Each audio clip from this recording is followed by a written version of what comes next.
Ben checks in and says, Happy holidays, Seth and Mike. Happy holidays, Ben. Thanks, Merry Ben. Christmas, Happy Same to Hanukkah, you, bro. Merry Kwanzaa, whatever it is. Yeah. Fun show. I like the back and forth and different topics thrown around. The quality of the broadcast gets better and better. Well done, guys. Thank you very much. I agree, Joy says. New Year's resolution somebody asked about earlier. And then we'll get into the Stanford thing because I want to. We have to. An hour's not going to be enough time for the Stanford thing.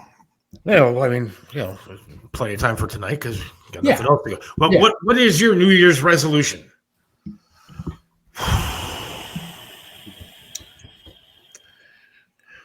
Get back on stage. The Jeopardy music behind you. Get back on stage and get this show up to 5 days a week. There you go. All right. Mine is cure cancer. No. Now, since I stopped drinking and smoking, can I make my New Year's resolutions to start drinking and smoking? No, that's probably bad. Maybe. No. My New Year's resolution is to eat as much fast food as possible. No, probably not. No. I gave up all the things that I liked, so what do I do now? Well, you don't have to give something up. You can try doing something new or different. Yeah, get a job that actually pays me money. That's my New Year's resolution. But I've been trying that for the past year. Yeah, you and me both. My New Year's resolution is to have this year not suck as bad as the last one. That's a good start. Because if you notice, starting Monday, Tuesday next week, right after Christmas, that's all people are going to say to each other. Happy New Year. Happy New Year. Hey, Happy New Year. Anybody you make eye contact with, people you'd never talk to in public, Happy New Year. Oh, Happy New Year. And then all of a sudden, January 2nd or 3rd, everybody collectively at one time will go, who are we kidding? It's the same old, same old. It is. And it goes away. Why do we do that? It goes away. Nothing actually changes and gets better. Usually things suck. I mean, I'm hoping that that's not the case. Exactly. Like last year, I remember going into last year, going into 2022,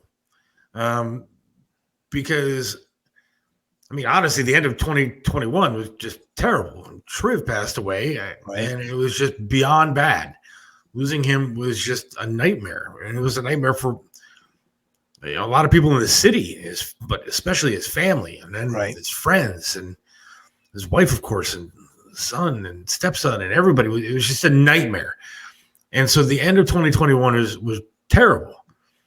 And then going into 2022, I was like, all right, we got to hope for the best here. We got to hope that, this year, it didn't end. Last year didn't end well, but this year is a different year. And I put on that same stupid happy face going, Happy New Year to everybody. Let's go. Let's get it this year. It'll be great. And then what happens? I immediately get COVID going into 2022, was bedridden for like 3 weeks. Then I get fired from my job 2 days after I get back from COVID. And then not even a couple months later, I go into the hospital into a coma and lose my leg. Then I spent most of 2022, during the summertime anyways, in a wheelchair and trying to learn how to walk again. Now, this show has been a blessing. I've been enjoying this, so I'm happy about that.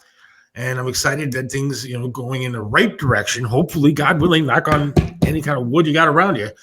So I'm hoping that 2023, we can shake it off a little bit and say, all right, that's another one. But I have to see it before I'm going to believe it, to be honest.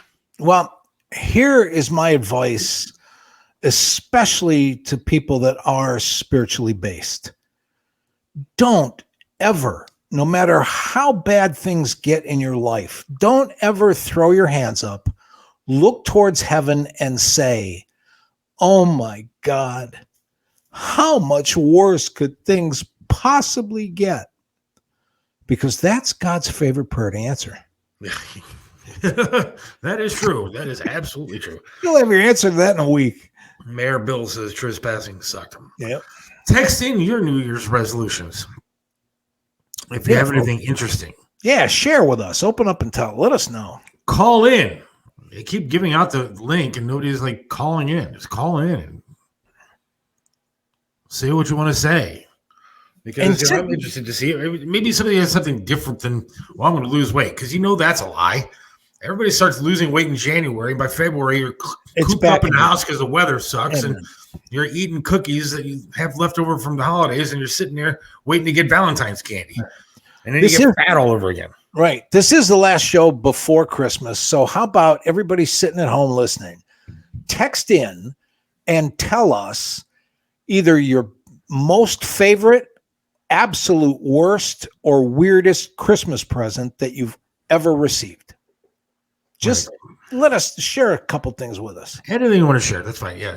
We'll get serious next week, I guess, because we got Christmas coming up. So that's fine. Chris says, Seth, glass half empty.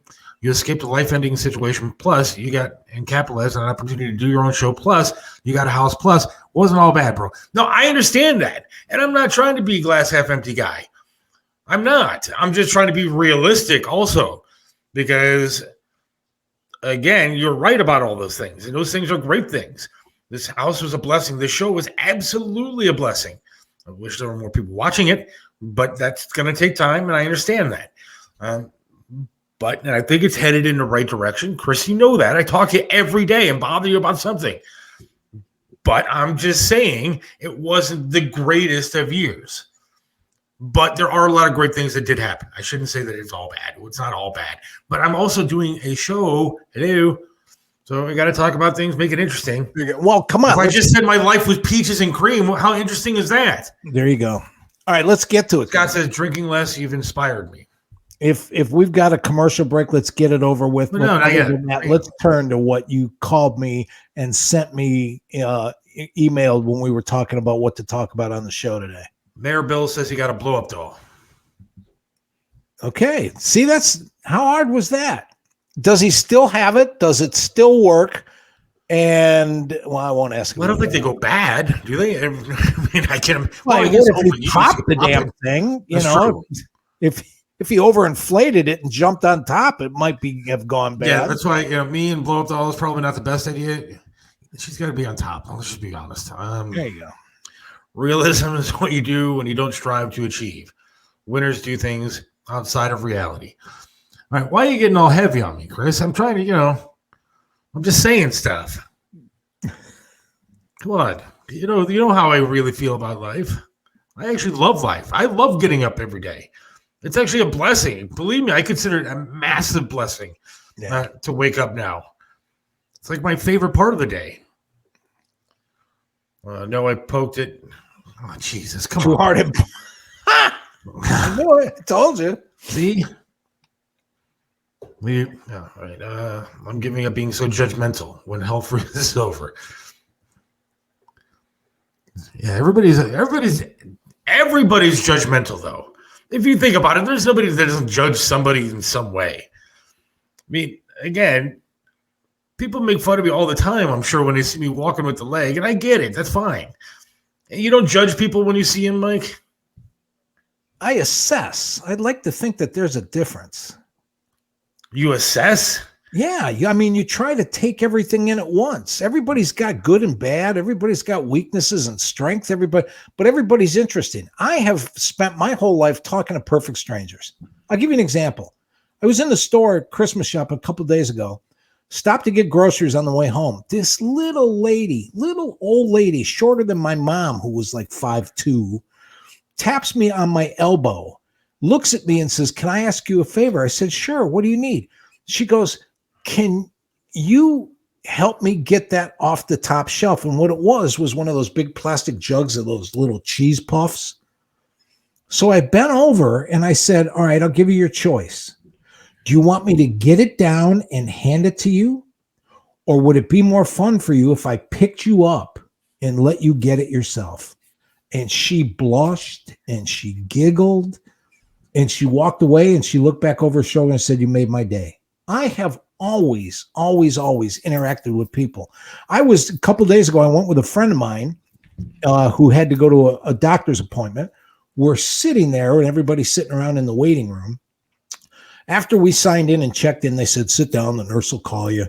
I got up in the middle, walked across the room, and loud enough for everybody in the room to hear, I said, "Excuse me, do you have any really filthy magazines?"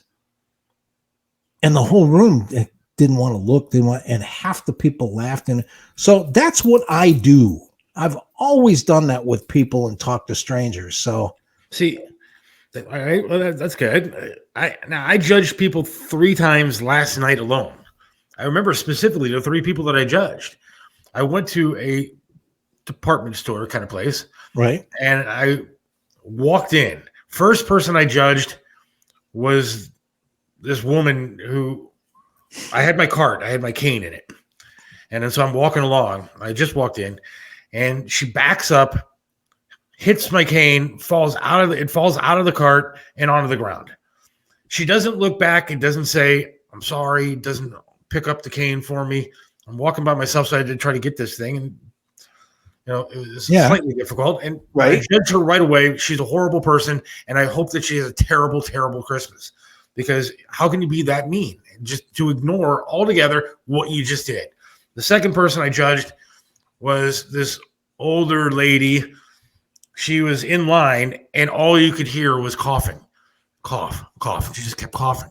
Coughing, coughing, coughing, coughing. And I turned around, and I had a pot that I was buying in like my cart.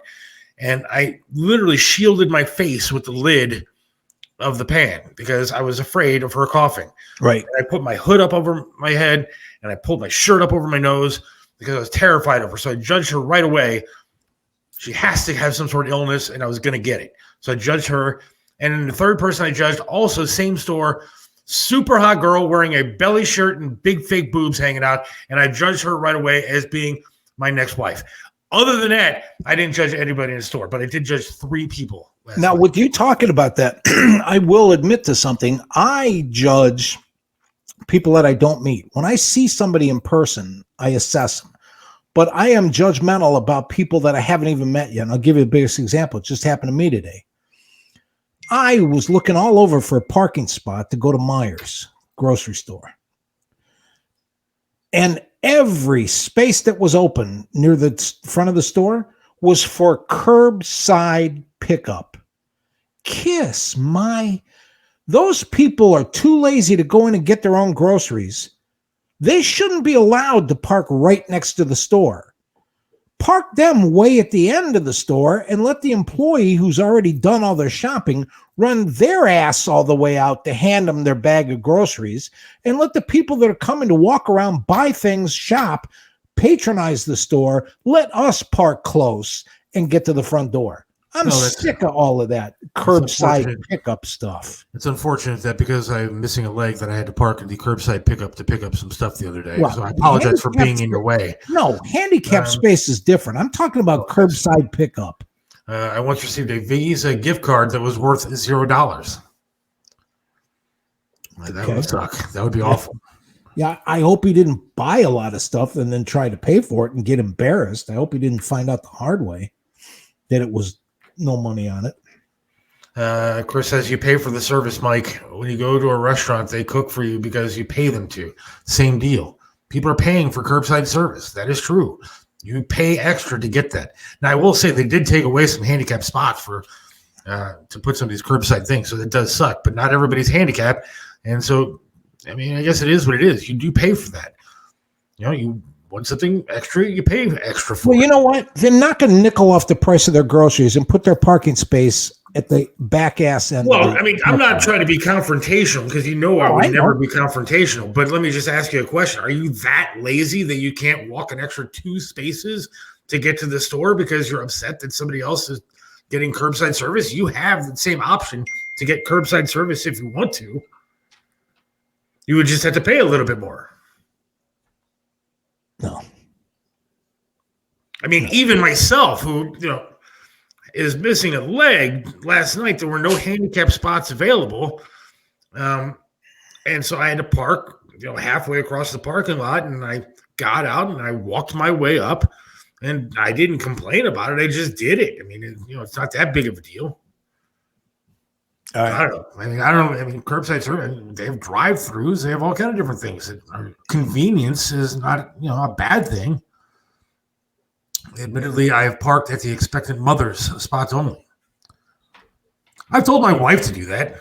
How do they know? What are they going to do? Make her pee right there and take the test? Like I'm telling you right now, I mean, my wife isn't, but like if I was like a fat broad, I'd be parking in the expected mothers thing all the time. What are they going to do? Just accuse you of just being fat? I mean, that's asking for a lawsuit right there. So I absolutely would just say, if I was a fat broad, I'd just park. And actually, being a fat guy now in this day and age, I could say that I'm just a fat pregnant guy. And I identify as a fat pregnant guy, and I can park wherever I want. So I'm going to start doing that. That's a good point. Bingo. That's a great. If I was a fat woman, God believe me, I would be parking in every one of those expected mothers things. Because, Mike, they're people too. They're just regular people. There you go. It's not my problem that they chose to get pregnant. Why do they get a close-up spot? I'm not disagreeing with you. I just think you hit on the perfect segue into what we're going to talk about next. All right. Well, I guess we'll switch the subject if that's what you want to do. So we will be right back in just a minute with a story that I think is kind of entertaining.